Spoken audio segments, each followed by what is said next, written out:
মেঘলাকে দিয়ে সৌদি রাষ্ট্রদূতকে ট্রাপে ফেলে তারা দুইজনে মিলে তার কাছে $5 মিলিয়ন চাঁদা দাবি করেছিল। যে সম্পর্ক এবং মেঘলার মাধ্যমে যেই ধরনের সেটা কূটনৈতিক পাড়ায় তারা কাজ করত, তাতে দেশের ভাবমূর্তি, দেশের শ্রমবাজার এবং দেশের অর্থনীতির উপরে বিশাল প্রভাব পড়বে এবং দেশের ভাবমূর্তি বিনষ্ট হবে। এই মামলায় যেহেতু সমীর দেওয়ান এজাহার নামী আসামি, তাকে গ্রেপ্তার দেখানো হয় এবং তার বিরুদ্ধে 7 দিনের রিমান্ড প্রার্থনা করা হয়। বিজ্ঞ আদালত 5 দিনের রিমান্ড মঞ্জুর করেন এবং মেঘলা তদন্তে মেঘলাকে এই ঘটনার সঙ্গে সমীর দেওয়ানের সঙ্গে তাকে তার সম্পৃক্ততা পাওয়ার কারণে 5 দিনের রিমান্ড মঞ্জুর করে আরো জিজ্ঞাসাবাদ করার জন্য তদন্তকারী কর্মকর্তাকে অনুমতি প্রদান করেন।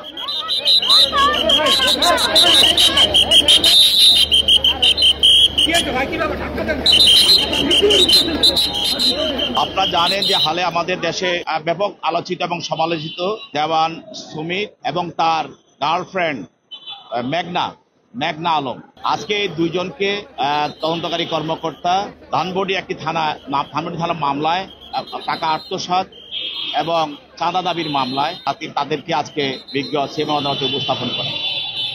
এই মামলায় তদন্তকারী কর্মকর্তা আদালতকে বলেন যে দেওয়ান সমীর তিনি তার সব সহযোগী লোকদেরকে নিয়ে হাতপসিল রোডে একটা জাপানি রেস্টুরেন্টে বসে তারা সেখানে চাঁদা দাবি সহ অন্যান্য বিষয় নিয়ে তারা কাজ করতেছিল এবং চাঁদা দাবি করতেছিল বিভিন্ন প্রতিষ্ঠানের কাছে। সেখানে পুলিশ বিষয়টা জানতে পেরে তাদের বিরুদ্ধে মামলাটা করে এবং এই মামলায় সমীর দেওয়ান এজাহার নামী আসামি। এছাড়াও এর আগে আপনারা জানেন যে সমীর দেওয়ানের বিরুদ্ধে বাটারা থানা একটা মামলা করা হয়েছিল।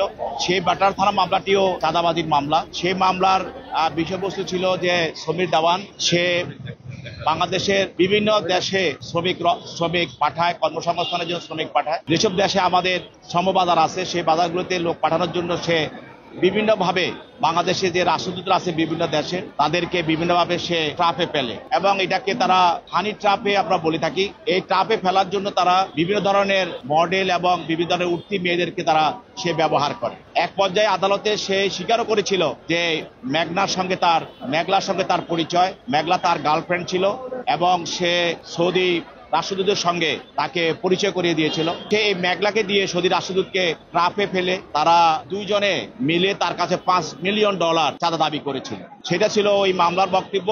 আজকেও এই মামলায় যেহেতু মেঘলা এই সমীর দেওয়ানের ভাষ্যমতে তার একজন সহযোগী এবং তদন্তকারী কর্মকর্তা বিভিন্নভাবে আমরা তদন্ত করে দেখতে পেয়েছে যে এই সমীর দেওয়ানের সঙ্গে মেঘলার যে সম্পর্ক এবং মেঘলার মাধ্যমে যেই ধরনের সেটা কূটনৈতিক পাড়ায় তারা কাজ করত, তাতে দেশের ভাবমূর্তি, দেশের শ্রমবাজার এবং দেশের অর্থনীতির উপরে বিশাল প্রভাব পড়বে এবং দেশের ভাবমূর্তি বিনষ্ট হবে এবং সে এই ধরনের বিনষ্ট কাজও করেছে।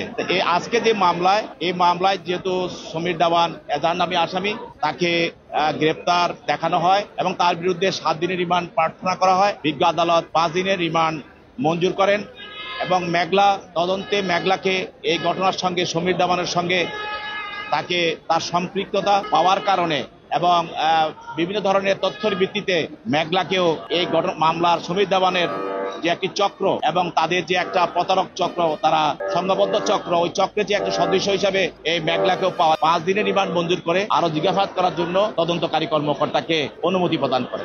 এগুলি তদন্তাধীন অবস্থায় আছে এবং এটার সঙ্গে আরো অনেক লোক জড়িত আছে। এটা একটা সংঘবদ্ধ চক্র। এতে করে কিছু ব্যবসায়ী যারা বিদেশে লোক পাঠানোর নামে যারা ব্যবসা করে, বিভিন্ন ধরনের ট্রাভেল এজেন্সি, এসব লোকদের পাওয়া গেছে এবং এটা তারা যে উঠতি মেয়েদেরকে ব্যবহার করে সেটারও একটা সম্পৃক্ততা পাওয়া যাচ্ছে। সেটা আমরা তদন্তের স্বার্থে এখন এটা আমরা ডিসক্লোজ করব না, পরবর্তীতে আপনারা জানতে পারবেন। For more updates, follow us on Facebook, subscribe our YouTube channel, get the latest update on www.daily-sun.com.